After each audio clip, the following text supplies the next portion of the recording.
Ôi, trứng có kia.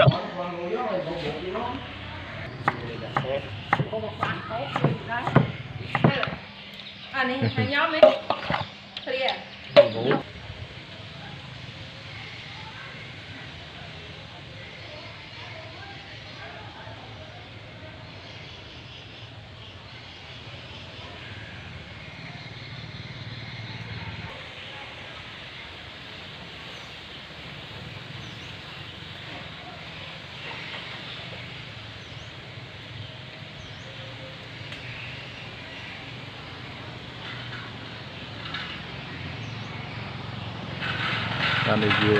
là cam phiếp ở đất ảo mal.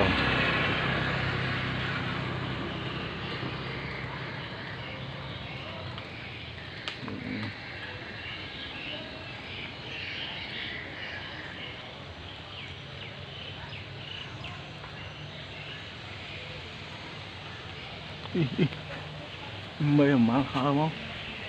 Tụi má.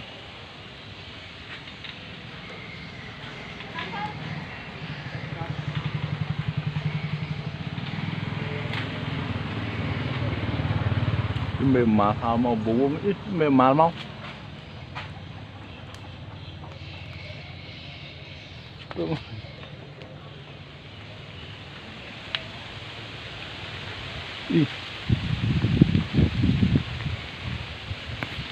khai vào đấy đó vừa khi hào mà tôi nâng đấy ọt có lắm.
Tụi má mê mà học với nhé. Đi mê hai mà tung đi.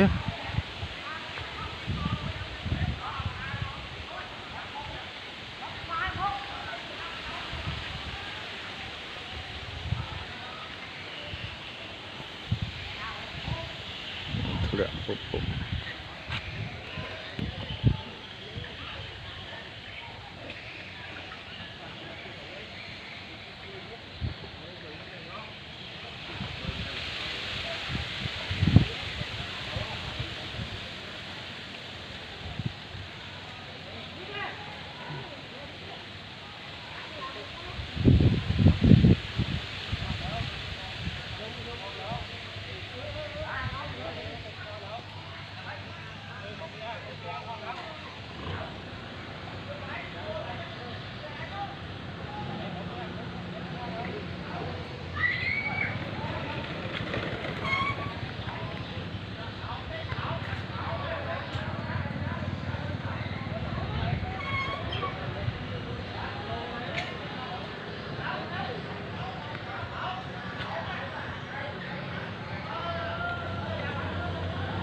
ọt bà ha ngày bà đó nó bà ấy nó thử mấy máu cho thèm tôi khốt không sợ đâu mà bật cố đâu tiết nâu Cái máu thì máu tích còn máu đấy tích tên thầu mà mấy giấy là đăng lư mót con lưới to tuyệt thơ hay cho mấy trẻ hột mà mời á mấy thì để giờ ở côn mô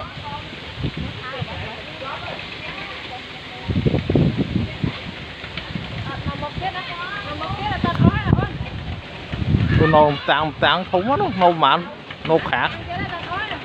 mà có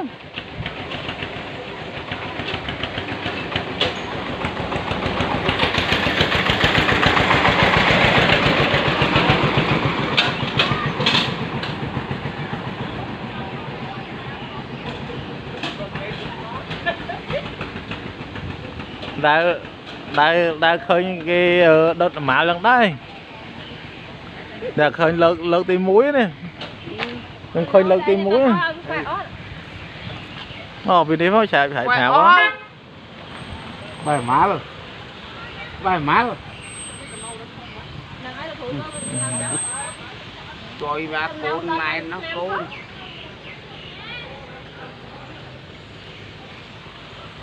cái lực cũ bên lan chi tiết củ khó ngón ý vì muốn khá làm nữa đó hả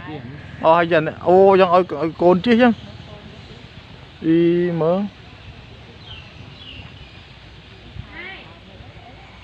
mở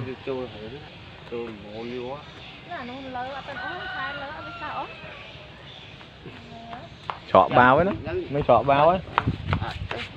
đi đó con tấu chọ bao đăng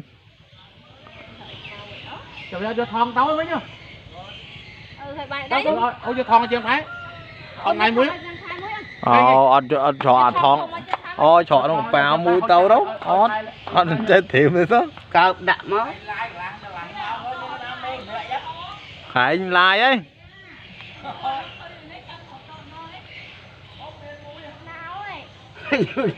Việt Nam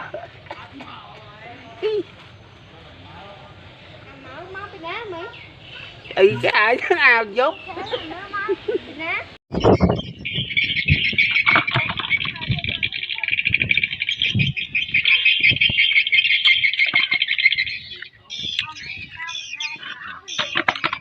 một bạch nòng một nặng ba bạch nòng chẳng hạn nó có cái cung kia ôi trứng mà kia lên thôi nhé lên nữa cái này nó cột ra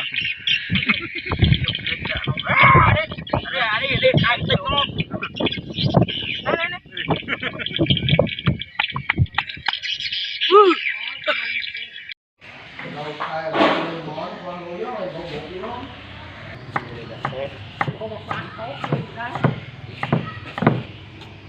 nó ăn du đấy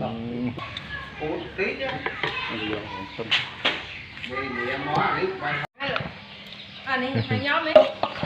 clear không nhớ nha không nhớ má ngao mà vẫn sao tham vật mà hôn đấy